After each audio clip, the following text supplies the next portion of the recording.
सन्मान पाहिजे. ज्या वेळेला अडचणीत असतात त्या अडचणीमध्ये लोक धावणारा माणूस पाहिजे. ते प्रतिनिधी तसा असला पाहिजे. आपला प्रतिनिधी कुठं होता? आपला प्रतिनिधी दिसला सुद्धा नाही.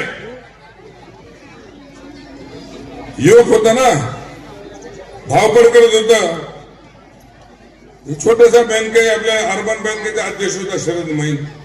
मोठा माणूस नव्हता, परंतु शरद मैनने त्याची एक सामाजिक जबाबदारी असते.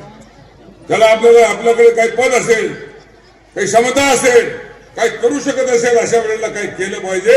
म्हणून एकदम आधुनिक पद्धतीचं त्याने एअर कंडिशन लावून त्या ठिकाणी त्यांनी कोरोना सेंटर तयार केलं आणि सर्व औषधं फुकट त्या ठिकाणी केली. उपकार नाही केले शरद मैनने, पण आपल्या कर्तृत्वाची जाणीव ठेवली त्या आमदारांनी नाही ठेवली. कोणाला फोन नाही केलं. त्यांच्यासाठी रक्ताचं पाणी करणारे कार्यकर्ते त्या ठिकाणी मयत झाले. युवक आमचे, अरे मला सत्वत होते ते यांच्यासाठी. माझ्यासमोर एकदा माझा सीना तान के खडे हो जाते थे यांच्यासाठी, निवडून आणण्यासाठी. परंतु ते मेले, ते त्यांच्या घरी जाण्याची सुद्धा यांना वेळ मिळाली नाही. त्या ठिकाणी विकासाच्या संबंधामध्ये ठीक आहे, कारखाना बंद झाला, सूतगिरण्या बंद झाले. यांच्या मेहरबानीने कारखाने बाबासाहेब नाईक, आता त्यांचा बाबासाहेब नाईक मध्ये त्यांचे आजोबा, त्यांच्या नावावर असलेली सूतगिरणी ते बंद झाली. आता पिंपळगावची कोट्यवधी रुपये खर्च करून या ठिकाणी वसंतरावजी नाईकांची ते म्युझियम तयार करण्यात आलेलं आहे. त्या ठिकाणी जाऊन दुःख होते मित्रांनो.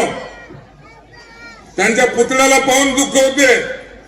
त्या पुतळ्याचं अनावरण सुद्धा या ठिकाणी आतापर्यंत करू शकले नाही. किंवा त्या ठिकाणी हजारो शेकडो युवक त्या ठिकाणी जाऊन त्या ठिकाणी आपलं ते चांगलं तिथून शिक्षण घेऊ शकतात, काही पुस्तकं घेऊ शकतात. लायब्ररी करोडो रुपये खर्च झालेले आहे. त्याचं उद्घाटन सुद्धा करू शकले नाही 5 वर्षामध्ये. काय अपेक्षा यांच्याशी करायची? आपल्या बापाच्या आजोबाच्या ज्यांच्या पुण्यावरती तुम्ही जगत आहेत, या ठिकाणी ज्यांच्या पुण्यावरती तुम्ही सत्ता भोगत आहात, त्यांचा जे म्युझियम तयार करणारा कोट्यवधी रुपये शासनाने खर्च केले, त्याचं उद्घाटन तुम्ही करू शकत नाही 5 वर्षामध्ये. काय अपेक्षा करणार तुमच्यापासून? रस्ते, नाली बांधकाम, हे रस्ते, नाली, लाईट. अरे आम्ही नगर परिषदेमध्ये काम करतो, नगर परिषदेमध्ये सांगत असतो मी, वॉटर मीटर, गटर, हे तर एकदम मूलभूत गरजा आहे हो. हे विकास तर चालतच नाही, केला पाहिजे, पण हे मूलभूत गरजा सुद्धा त्यांनी पूर्ण केलेले नाही. काम केलंय फक्त 4-5 लोकांना घेऊन सोबत घेऊन टक्केवारी जमा करण्याचं काम केलेलं आहे.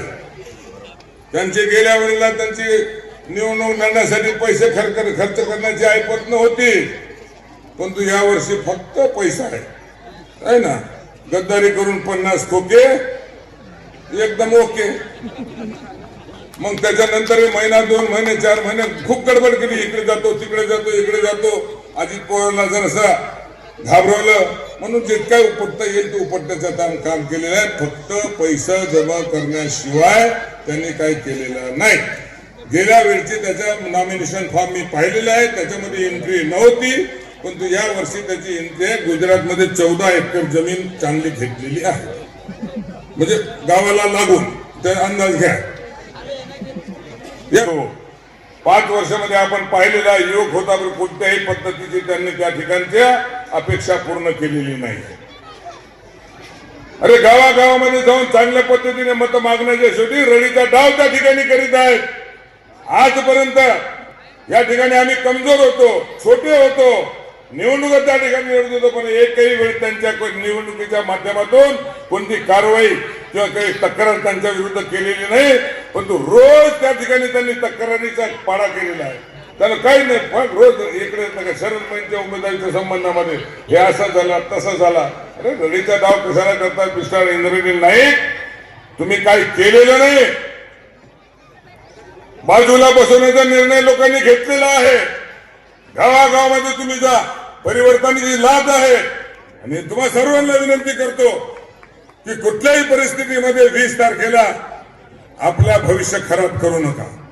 20 तारखेला तुमच्या समोर कर्तृत्व सिद्ध केलेला माणूस आहे.